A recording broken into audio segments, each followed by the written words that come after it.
چل رہی تھی کہ مکی اور مدینی کی تقسیم کیسے ہوئی ہے.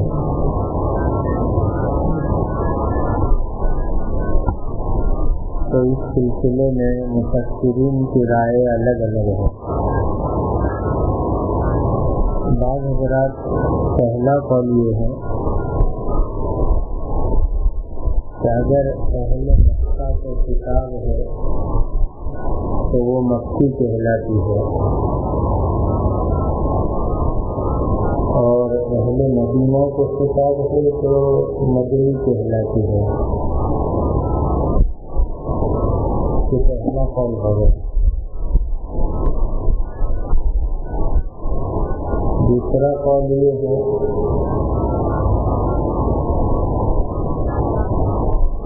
مکہ مکرمہ میں اور مکہ کے اثرات میں، مثلا مینا، مزدلفہ، عرفہ وغیرہ میں جو صورتیں اور آیات نازل ہوئی وہ مکی کہلاتی ہے.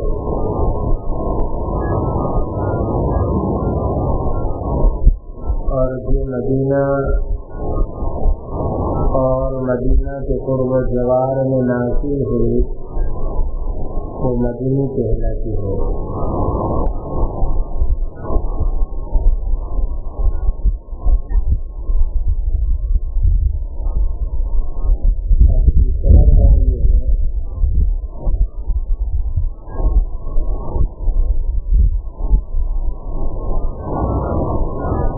ہجرت سے قبل جتنی صورتیں اور آیتیں نازل ہوئی وہ سب مکی ہیں،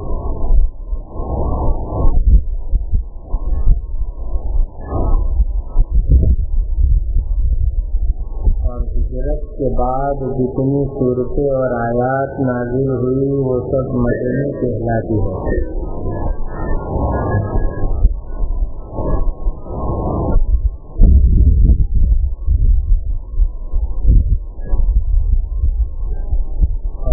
تیسرا قول راجح قول ہے.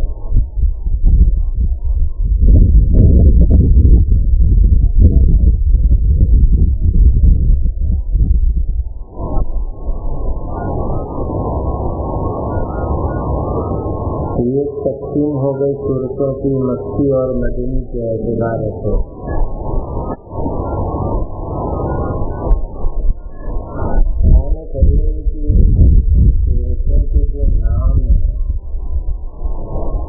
صورتوں کے نام کس اعتبار سے ہیں؟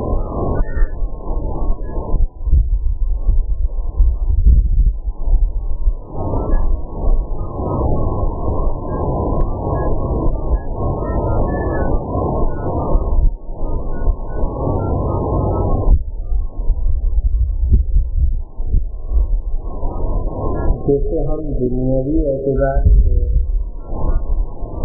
دیکھتے ہیں کہ کسی وسیع چیز کو مختلف حصوں میں تقسیم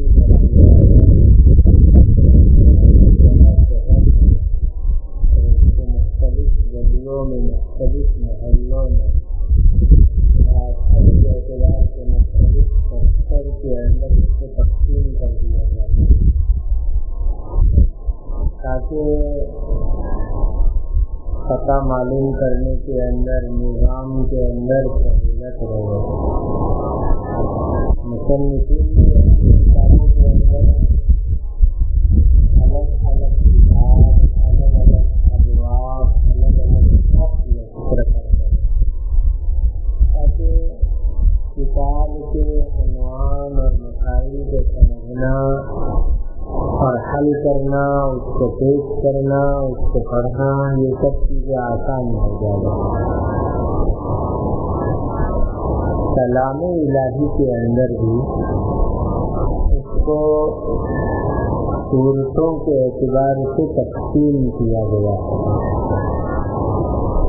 تاکہ اس کے مضامین اور معانی ایک خاص مرتب انداز میں انسان کے سامنے آ سکے.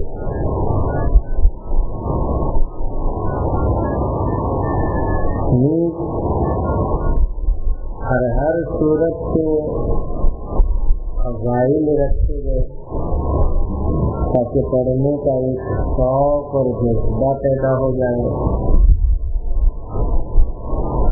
نماز اور نماز کے علاوہ تلاوت کے اندر سہولت ہو جائے کہ اتنی مقدار کے اندر ہم تلاوت کر لیں.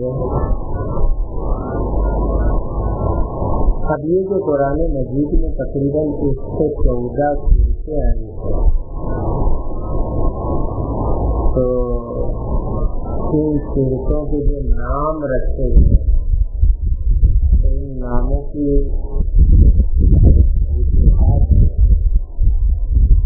مثلاً سورہ بقرہ نام رکھا گیا، نام رکھا گیا. تو جو حکمتیں ہماری سمجھ کے اندر آتی ہے اس میں سے نمبر اول، کبھی کبھی سورت کے پہلے لفظ کے اعتبار سے سورت کا نام رکھ دیا جاتا ہے. سورت کا جو لفظ اول ہوتا ہے اس لفظ اول کے اعتبار سے سورت کا نام رکھ دیا جاتا ہے.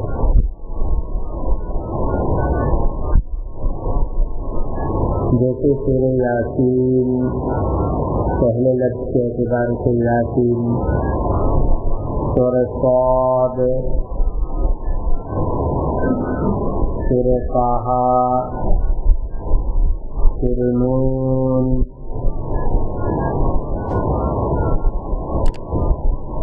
تو پوری سورت کا نام سورت کے لفظ اول کے اعتبار سے، جز اول کے اعتبار سے رکھ دیا گیا.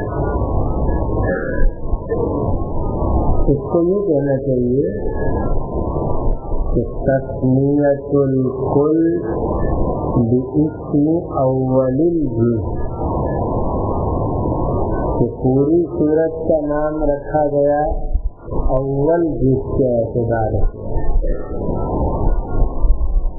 نمبر 2،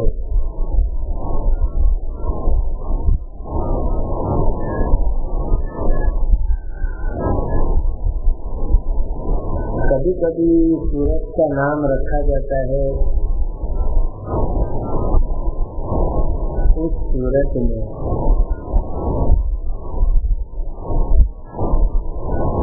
کوئی اہم اور کوئی مشہور چیز کا تذکرہ ہو گیا ہے. اس اہم اور مشہور چیز کے تذکرے کے اعتبار سے سورت کا نام رکھ دیا جاتا ہے.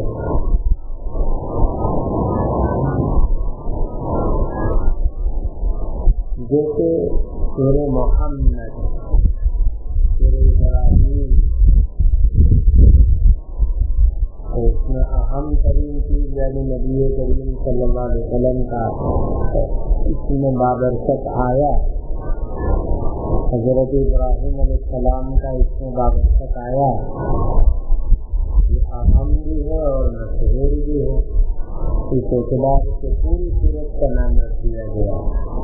اس کو عرف میں کہا جاتا ہے تسمیۃ الکل باسم اشہر الجز.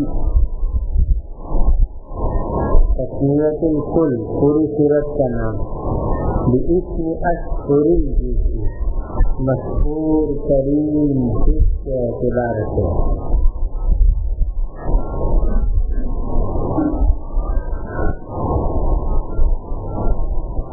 نمبر 3، کبھی سورت کا نام رکھا جاتا ہے اس میں کوئی واقعہ ذکر کیا گیا، اس ذکر کیے ہوئے واقعے کے اعتبار سے.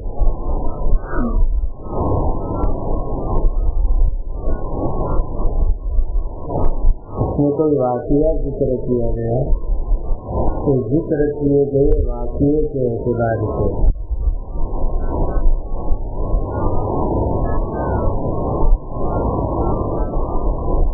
جیسے سورۃ البقرہ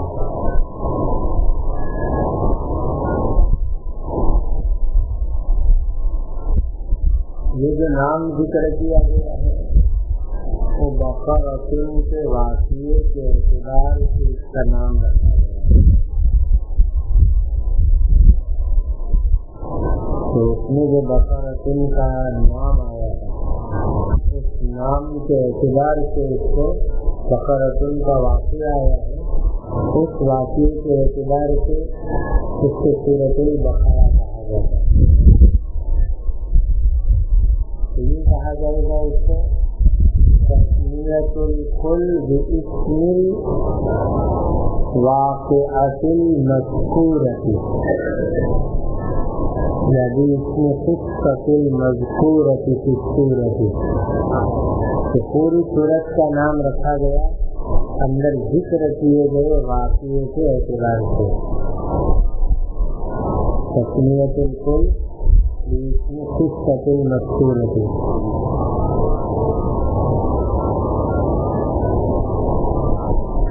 یہ تیسری صورت ہو گئی.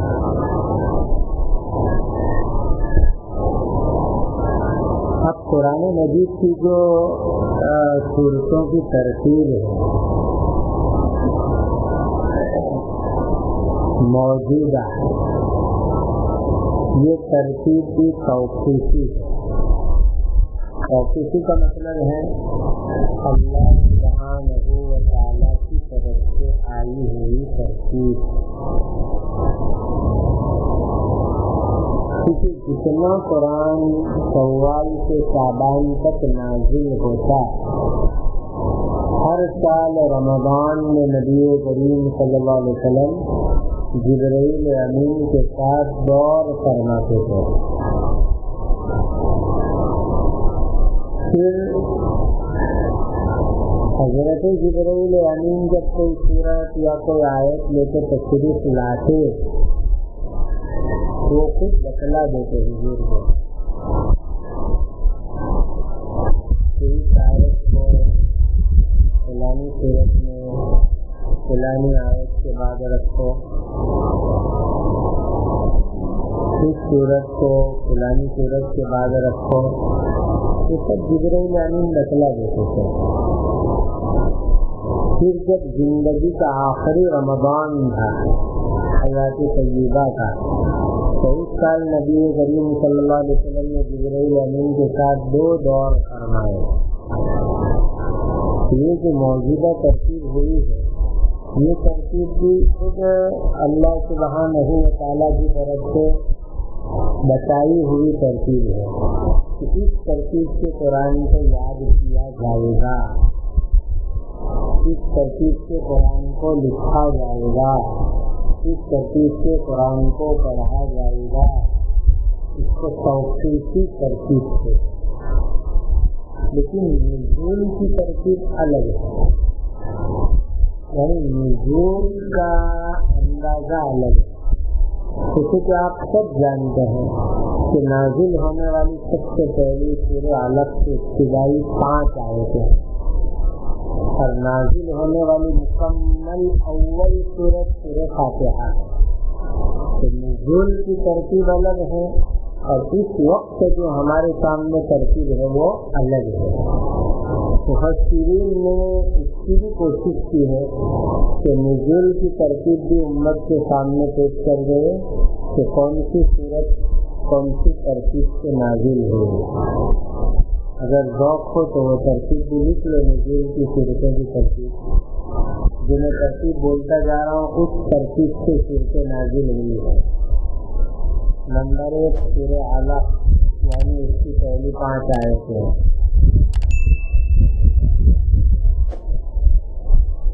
پھر قلم، نون والقلم، پھر مزمل،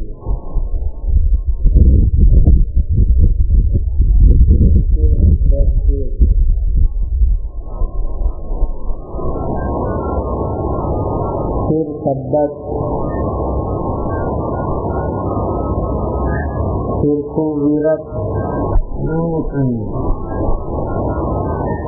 پھر سور اعلیٰ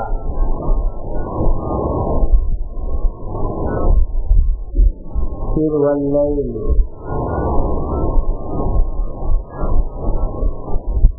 پھر والفجر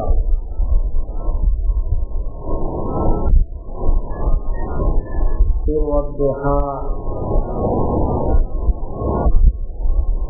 پھر علم نشرہ پھر والعصر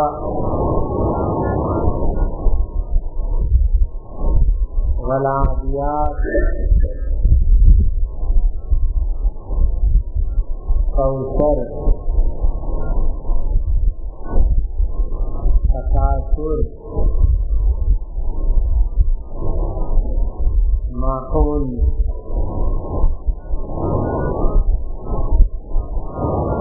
کافرون فیل اخلاص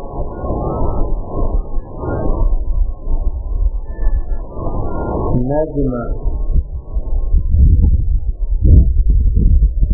عدد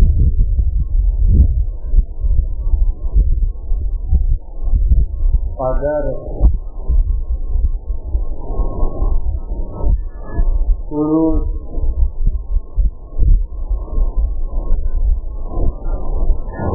تین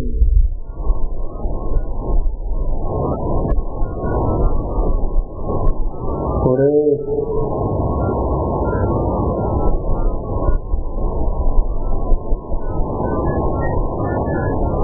قارعہ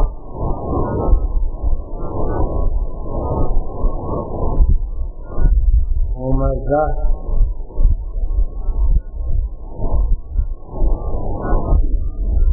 مرسلات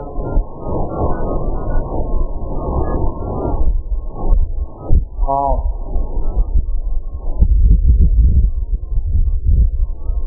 قیامہ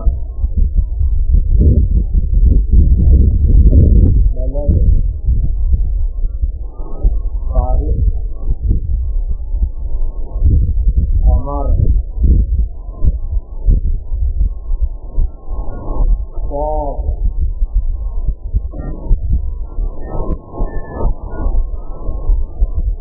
عراق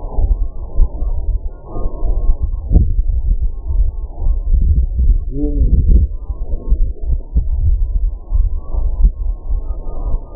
یاسین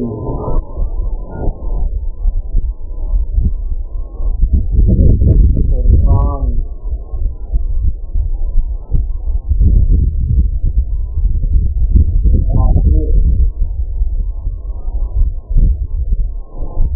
مریم طه واقعہ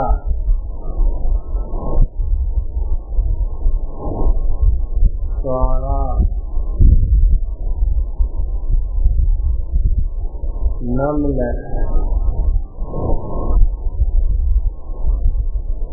قصص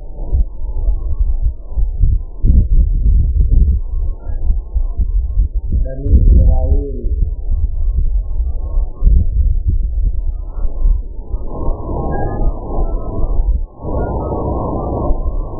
یونس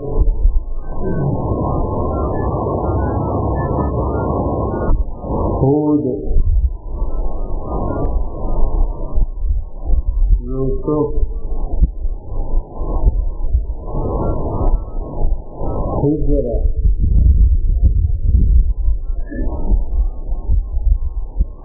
انعام والصافات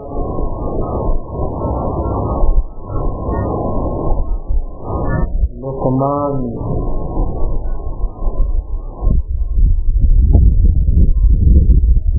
سبا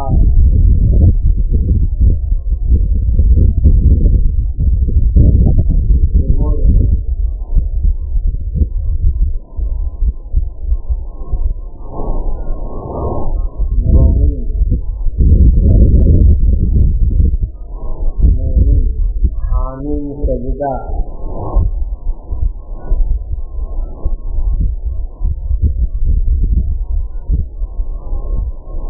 آمین عین سین قاف،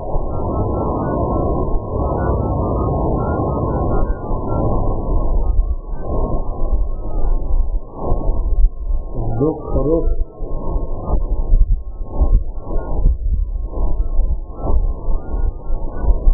زخان، جاسیہ،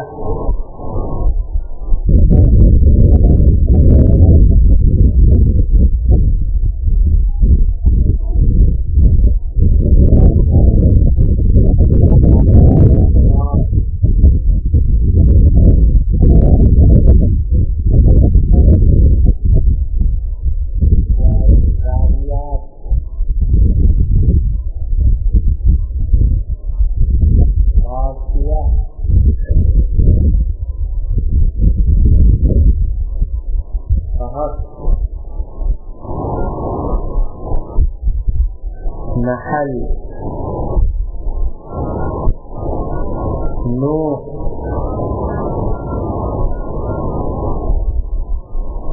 ابراہیم،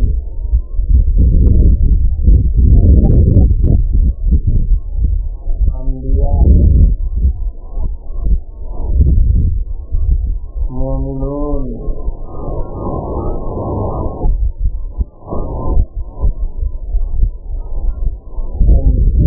سجدہ،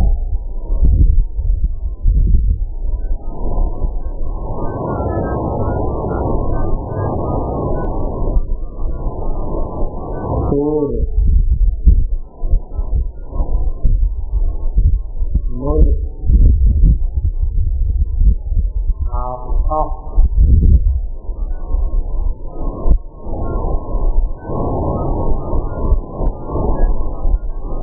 معارج،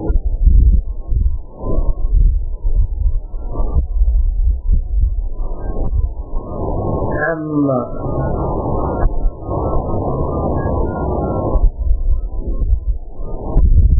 نازعات،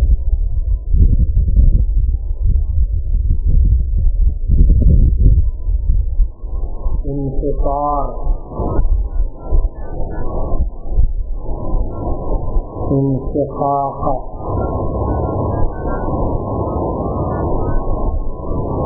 روم،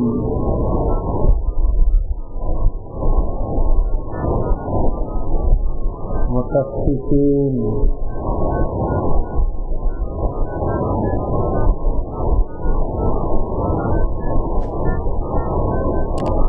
عنکبوت،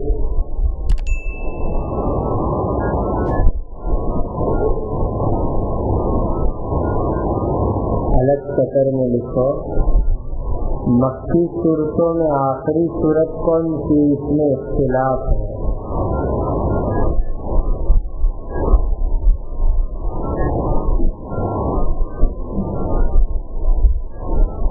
حضرت عبداللہ ابن عباس رضی اللہ تعالیٰ عنہما کی رائے یہ ہے کہ سورہ عنکبوت آخری صورت ہے،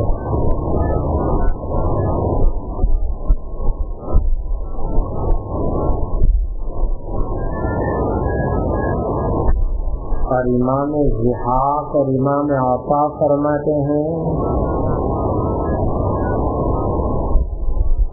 کہ سورہ مومنون آخری مکی صورت ہے۔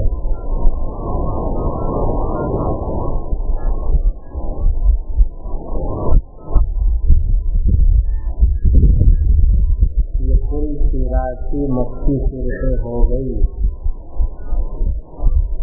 ترتیب کے ساتھ۔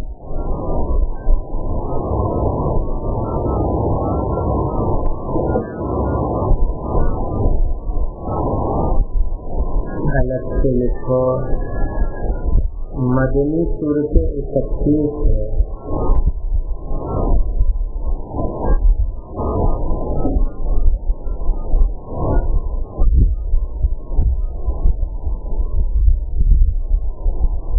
اس کی ترتیب حسب ذیل ہے۔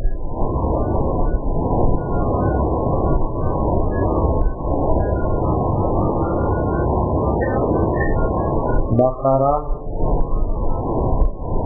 اول سورۃ مدنی، انفال آل عمران احزاب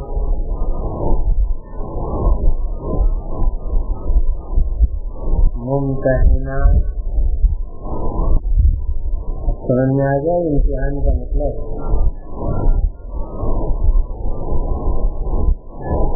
نساء، زلزال، حدید،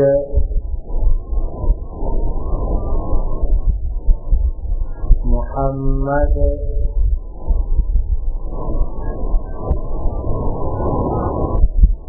رعد، رحمان، دہر، کوئی سورہ انسان، طلاق،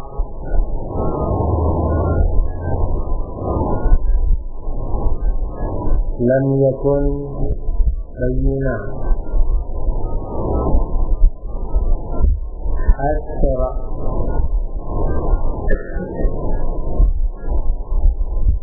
خلق، ناس،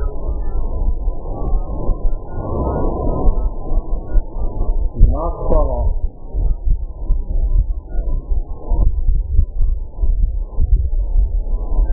نور،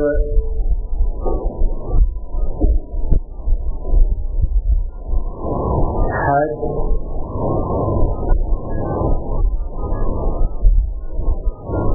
منافقون،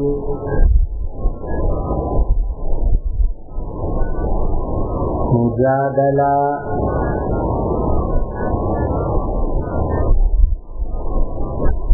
حجرات،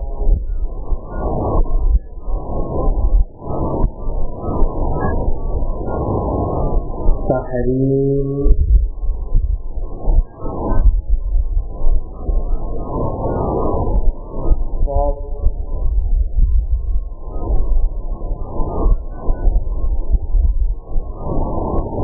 جمعہ،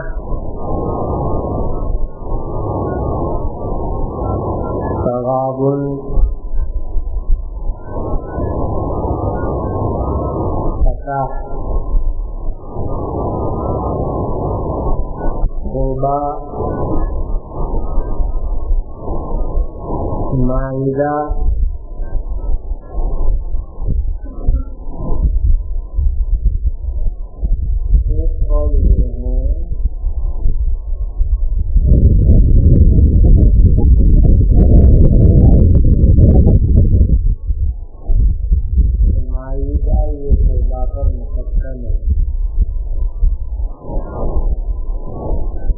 اسے لکھ لیا نا، فتح، توبہ، مائدہ، ایک قول یہ ہے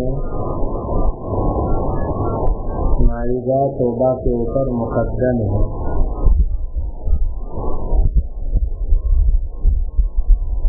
الگ سفر میں لکھو سورہ فاتحہ کا نزول مکہ مدینہ دونوں میں ہوا ہے۔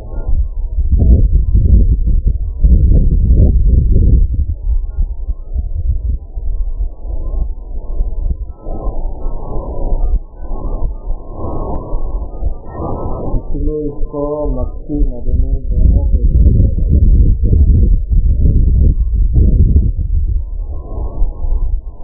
یعنی ہجرت سے پہلے بھی نزول ہوا، ہجرت کے بعد بھی نزول ہوا۔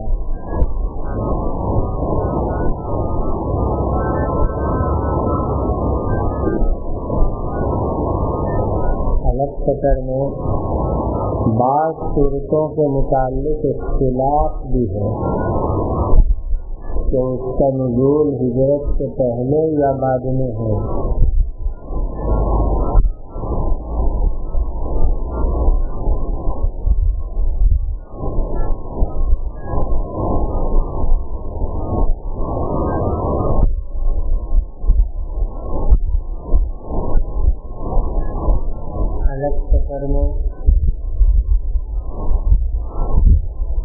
علامہ جلال الدین سیوطی اور محلی رحمہم اللہ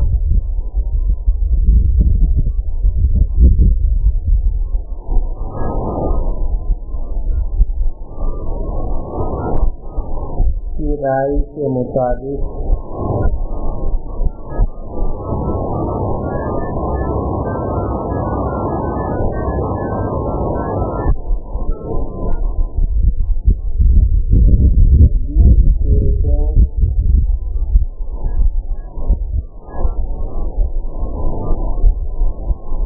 قطعی طور پر مدنی ہے،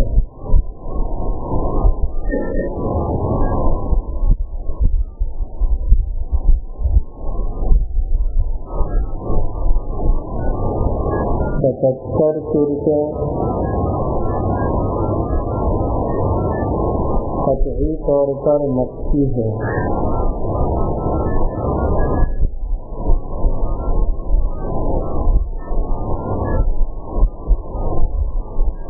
اور 17 سورتیں مختلف تھی۔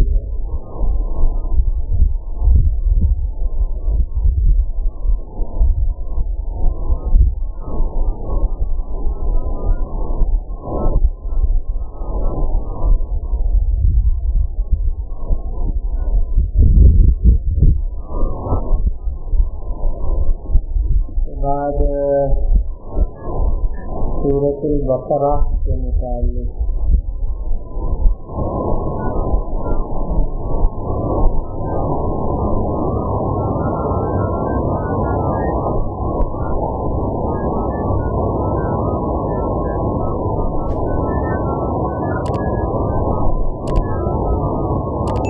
سورۃ البقرہ کی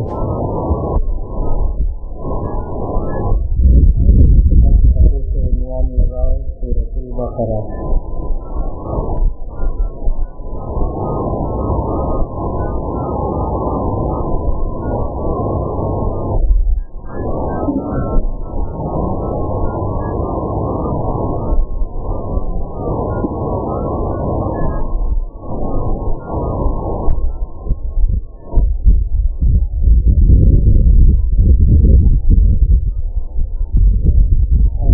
کتاب کی ترتیب کے اعتبار سے سورۃ الفاتحہ کو سورۃ الناس کے بعد ذکر کیا گیا،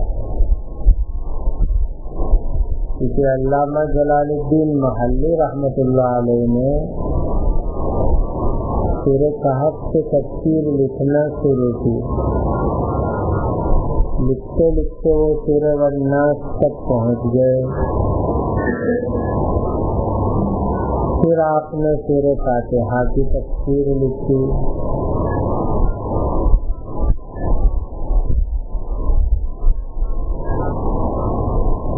پھر آپ آگے مزید نہیں لکھ سکے۔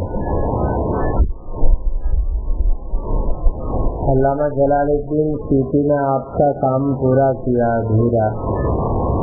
اس ترتیب سے اس حالت کی وجہ سے سورۃ الفاتحہ ہمارے یہاں اس کتاب کی ترتیب میں سورہ ناس کے بعد آتی ہے، لیکن اصل قرآن مجید کے اندر سورۃ الفاتحہ پہلے ہے، اس کے بعد سورہ بقرہ سے شروعات ہوتی ہے، اس لیے پہلے دونوں کے درمیان میں ربط سمجھ لینا چاہیے کہ سورہ فاتحہ اور سورہ بقرہ کے درمیان میں ربط کیا ہے۔ وقت کے لیے پہلی بنیادی بات یہ ذہن میں رکھنی چاہیے کہ سورہ فاتحہ میں بندے نے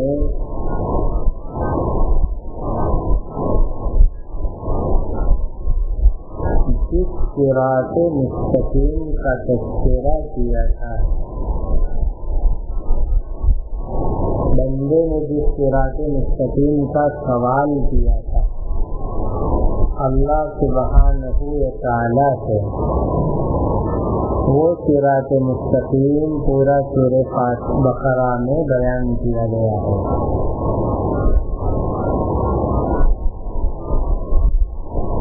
سورہ فاتحہ میں بندے نے باری تعالیٰ سے جس صراط مستقیم کا سوال کیا وہ صراط مستقیم سورہ بقرہ کے اندر پوری تفصیل کے ساتھ بندے کو بتایا گیا. نمبر 2 دوسرا ربط ہے.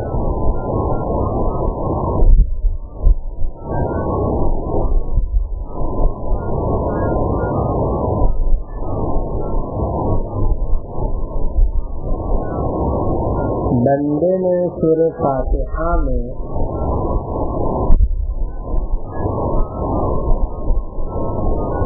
باری تعالیٰ سے جس صراط مستقیم کا سوال کیا تھا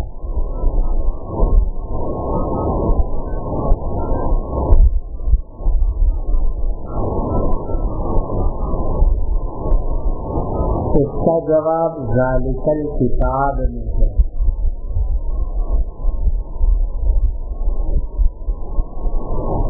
تم جس صراط مستقیم کو چاہتے ہو وہ تو کتاب قرآن ہے. صراط مستقیم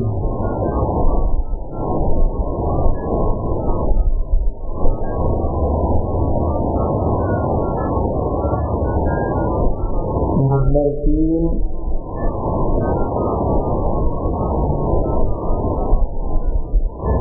سورہ بقرہ کے تیسرے رکوع میں جن الہیہ کا تذکرہ کیا گیا ہے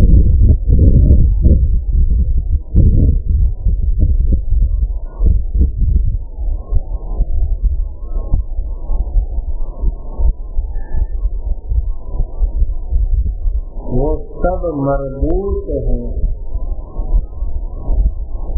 الحمدللہ رب العالمین سے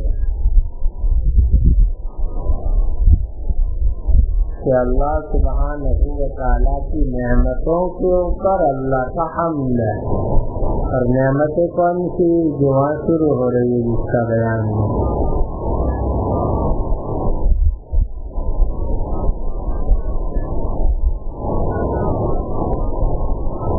پھر بنی اسرائیل کی نافرمانیوں کا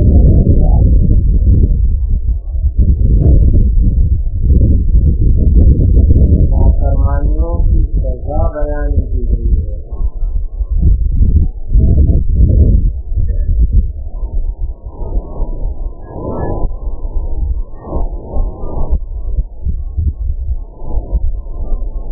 پھر عبادات اور شرعی احکام کا تذکرہ ہے.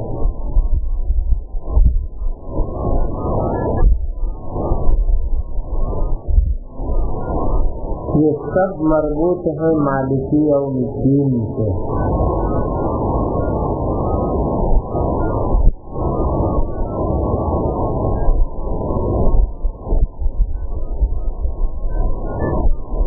کہ نافرمانیوں کی سزا قیامت کے دن، عبادت کا اجر قیامت کے دن، شرعی احکام پر عمل کرنے کا ثواب قیامت کے دن، یہ سب مربوط ہیں مالکی یوم الدین کے ساتھ. اس کے بعد اچھے اور برے لوگوں کا تذکرہ کیا گیا. اچھے لوگوں کا تذکرہ پہلی 5 آیت میں الذین یؤمنون بالغیب ویقیمون الصلاۃ ومما رزقناهم ينفقون والذین یؤمنون بما انزل الیک وما انزل من قبلک وبالآخرة هم یوقنون اولئک علی ھدی من ربهم واولئک هم المفلحون. یہ اچھے لوگوں کا تذکرہ ہے. یہ اچھے لوگوں کا تذکرہ یہ مربوط ہے اہدنا الصراط المستقیم سے کہ جن کو سیدھی راہ نصیب ہوئی یہ اچھے لوگ ہیں.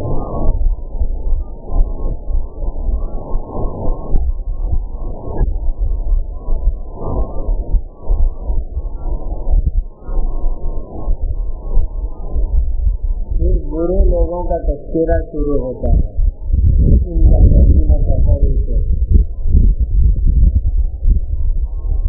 چاہے وہ برے لوگ کافر ہو یا منافقین ہو،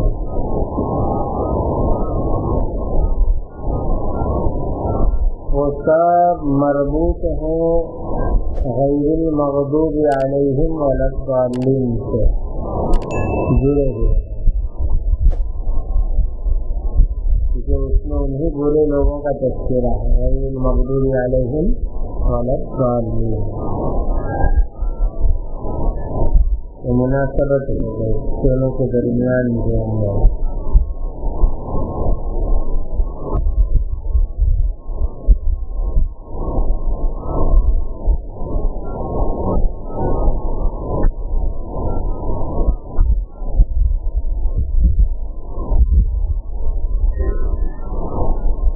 وجہ تسمیہ سورت کا نام سورہ بقرہ کیوں رکھا گیا؟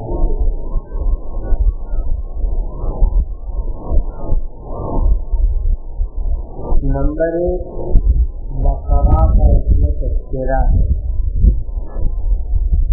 اس لیے سورت کا نام رکھا گیا۔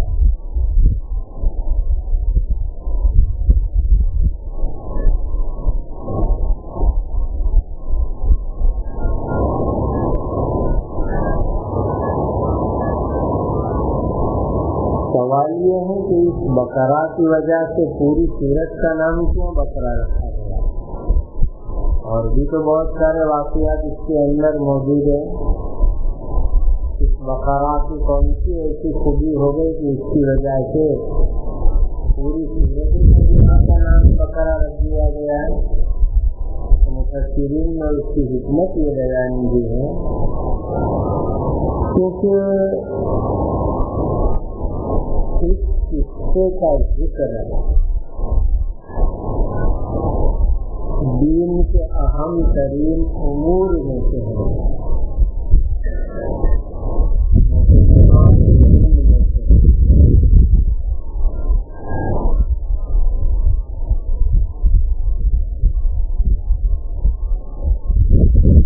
اس واقعے کا مقصد اللہ کی وحدانیت اور قدرت کا ثبوت ہے۔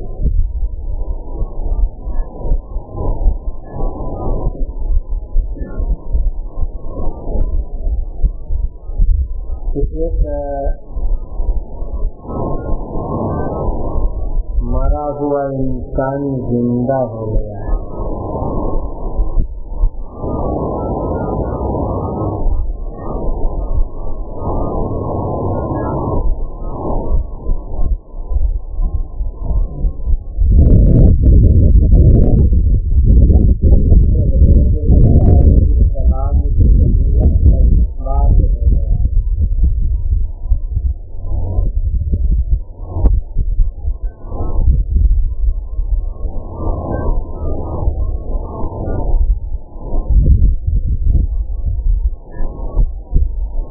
اور کسی نبی کی نبوت کا ثابت ہونا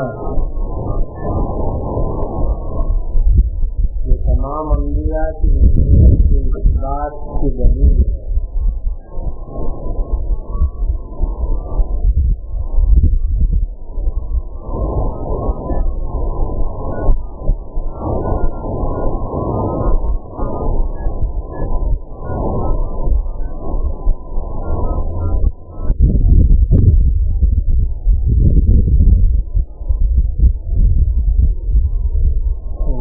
وحدانیت اور قدرت الہیہ اور نبوت دونوں چیز کا اس میں اثبات ہے، جو دین کے اہم امور میں سے ہے۔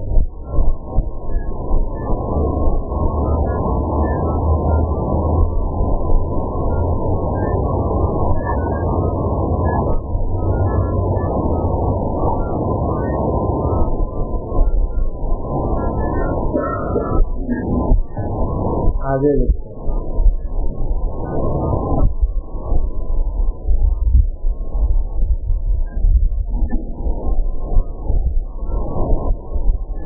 سورہ بقرہ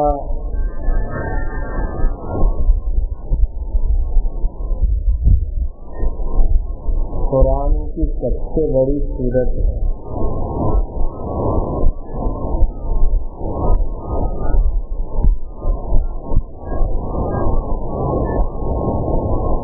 مدینہ طیبہ میں سب سے پہلے اس کا نزول شروع ہوا۔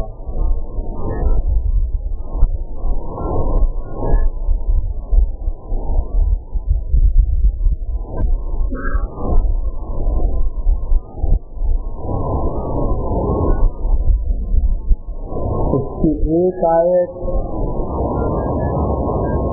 وَاتَّقُوا يَوْمًا تُرْجَعُونَ فِيهِ إِلَى اللَّهِ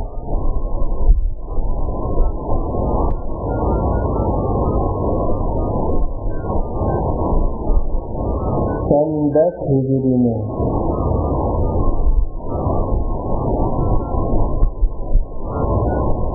ذی الحج کے مہینے میں مینا میں نازل ہوئی۔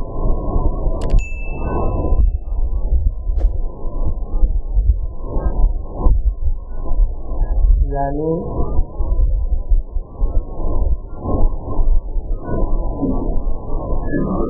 نبی صلی اللہ علیہ وسلم کی وفات سے 80 یا 90 روز پہلے اس کا نزول ہوا ہے۔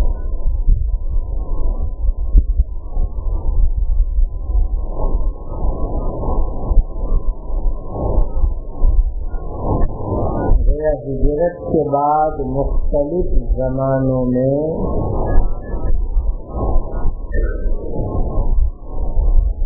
مختلف مقامات پر یہ صورت شریفہ نازل ہوئی ہے۔